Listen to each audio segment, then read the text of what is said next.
where we started and where we're ending up.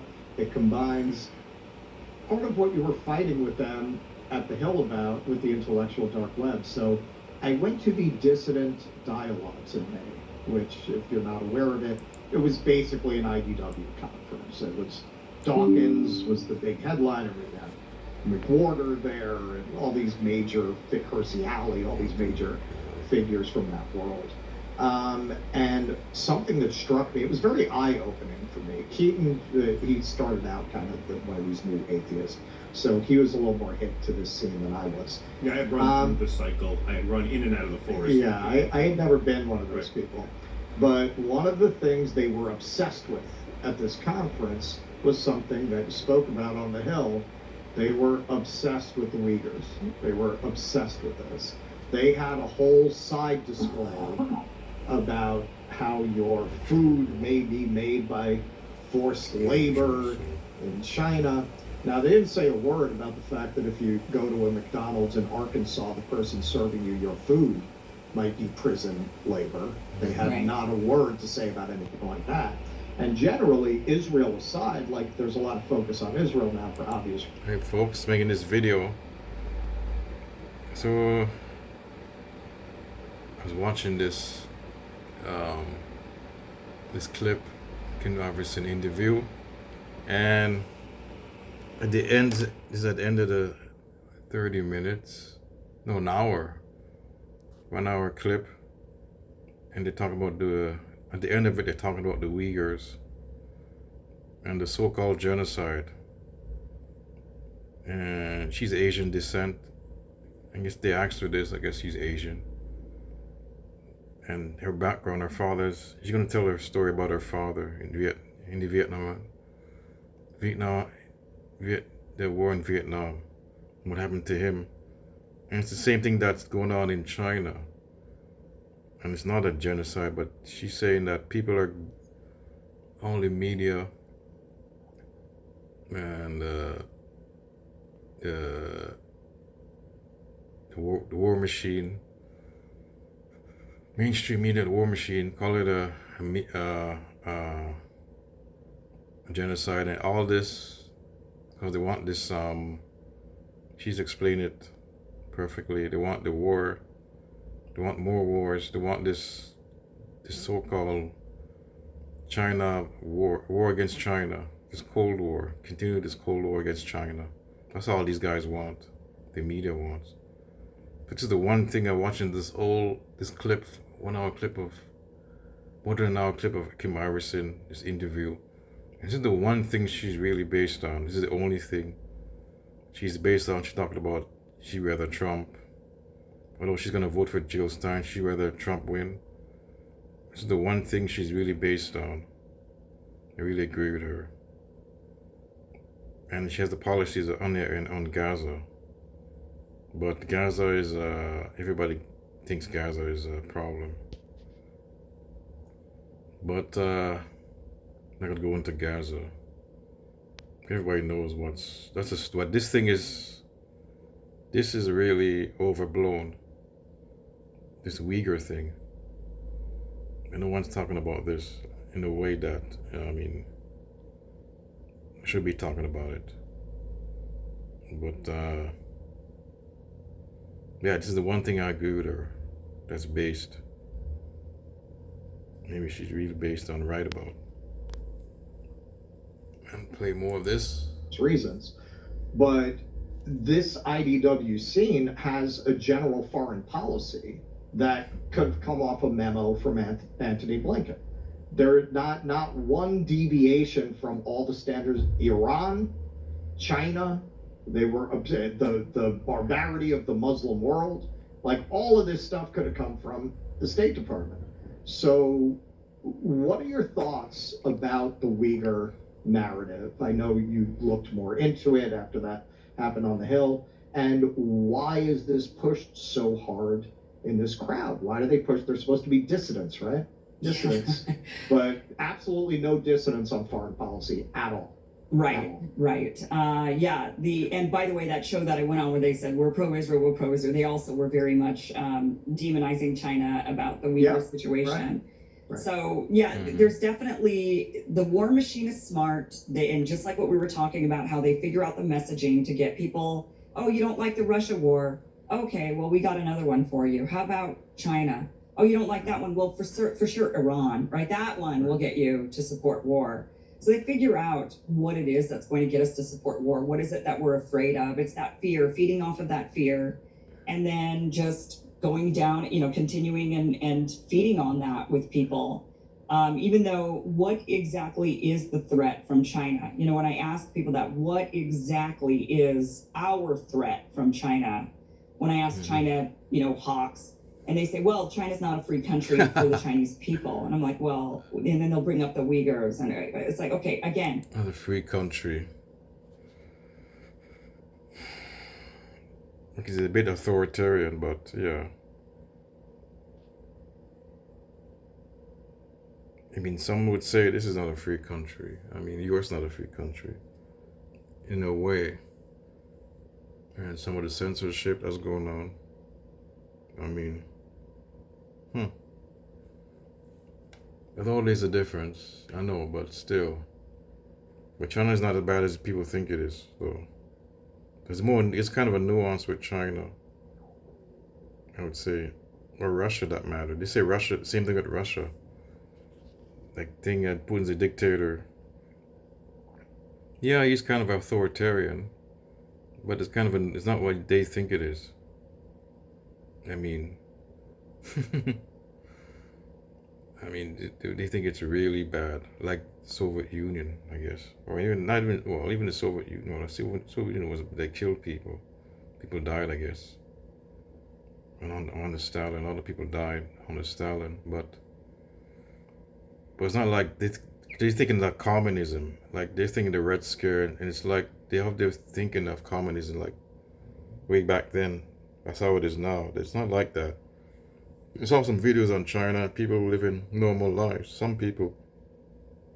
But certain things you do, they will, I used to saw a video, the guy lives in China, he's a US guy, and he's saying that they don't do this and that. The cops are not like, they're not watching you, there's not like a surveillance state.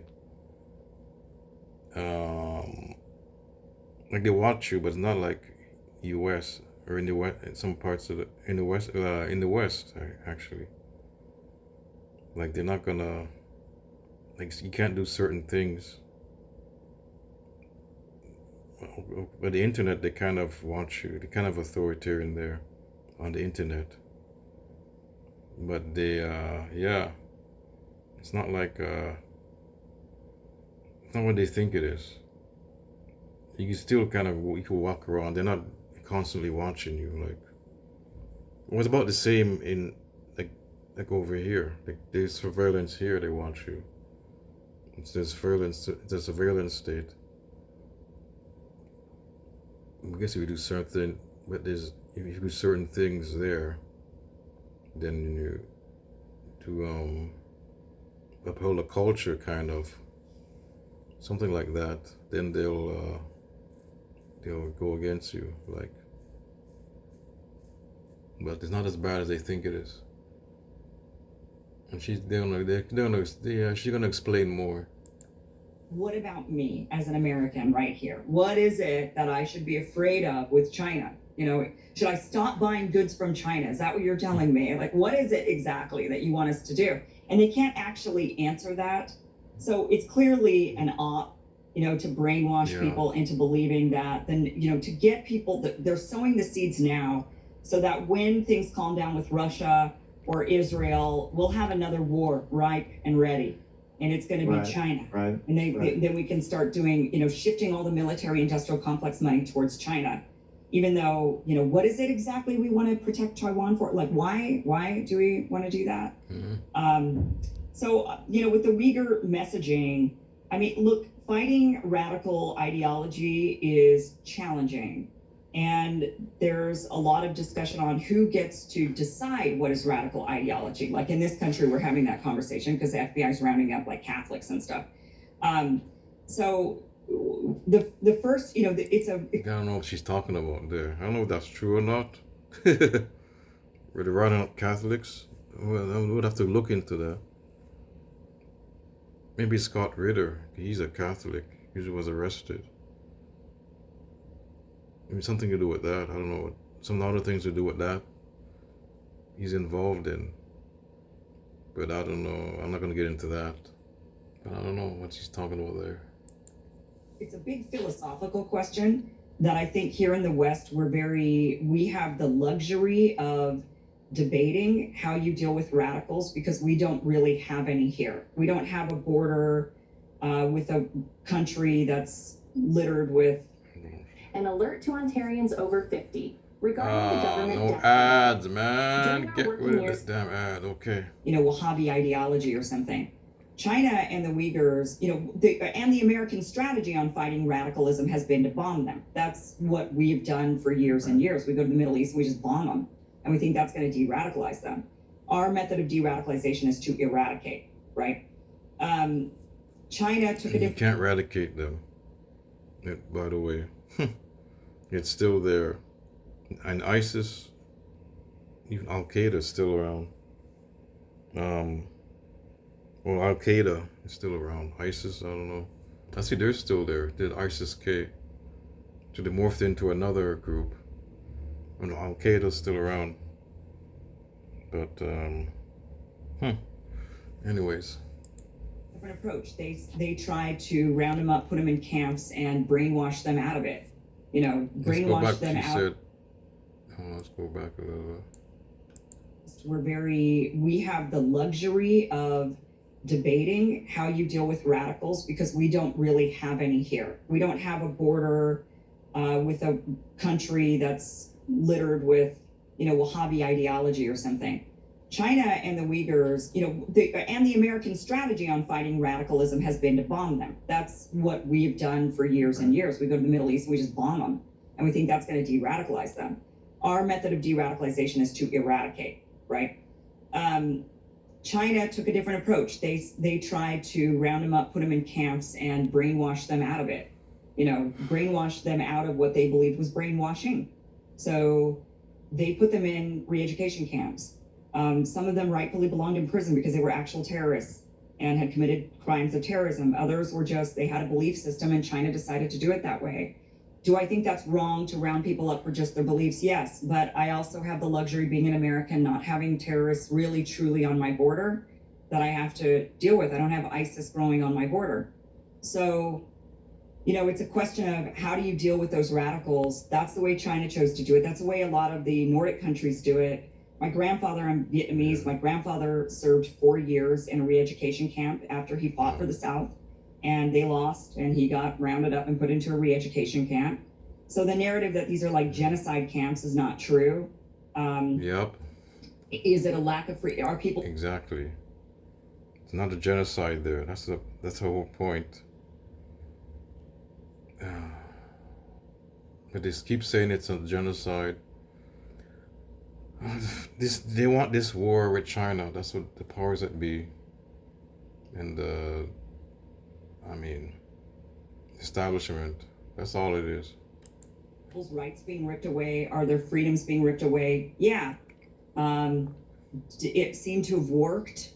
So that's the thing. China doesn't have that problem anymore. Most of the people are no longer in these prisons unless they committed actual acts of terrorism. Most of them went and got good jobs, and now that region is flourishing, and the Uyghur people are flourishing. So Yeah, the narrative is, what's that? They came out based. Yeah. We just make that based. Yeah, well, so, I don't know. I certainly, if I had to choose, and even with my own family's experience with my grandfather, I choose a re-education camp over death, over being bombed. That's what I choose. My grandfather lived a life after he got out of re-education camp. He was fine and free and lived his life until he died, a free man after being re-educated. So, it's complicated because it definitely hits on a lot of the things that we debate about, like what is a freedom, what rights a person should have, freedom of religion, freedom of organizing and thought, and all of these things. But I don't know. I just, again, it's not. I look at it like it's not my country, my problem. So they are dealing with their problems in their ways. We deal with ours in a way I don't agree with, which is bombing children and bombing people. Exactly. Well, you make a very A great point. Yeah, they bomb. Usually they bomb kids. Bomb. Go over there and start wars by doing so. good. You make a very good point. It's interesting between China and the USSR because they went and executed a lot of their class enemies, whereas Yeah. the Chinese saw them as being redeemable. And Yeah. as much as you might critique, as I do, the idea of a re-education camp, as you say, it's not our culture, it's not our country, and what do we do about people that we don't ideologically like? That's a very good point. Well, and also the Europeans, by the way, are having to adopt the Chinese model by force because the issue with China is that these Uyghurs are Chinese citizens. So it's not like China could just deport them. They had to deal with their, and they shouldn't bomb their own citizens, right? So they had to come up with something. And the Europeans, with ISIS disbanding and a lot of those ISIS fighters being Europeans that were recruited and went over to Europe, the Europeans have now done the same thing China's doing. They're basically re-educating these people. And they were like, Wow. for a while, they were like, we don't want them.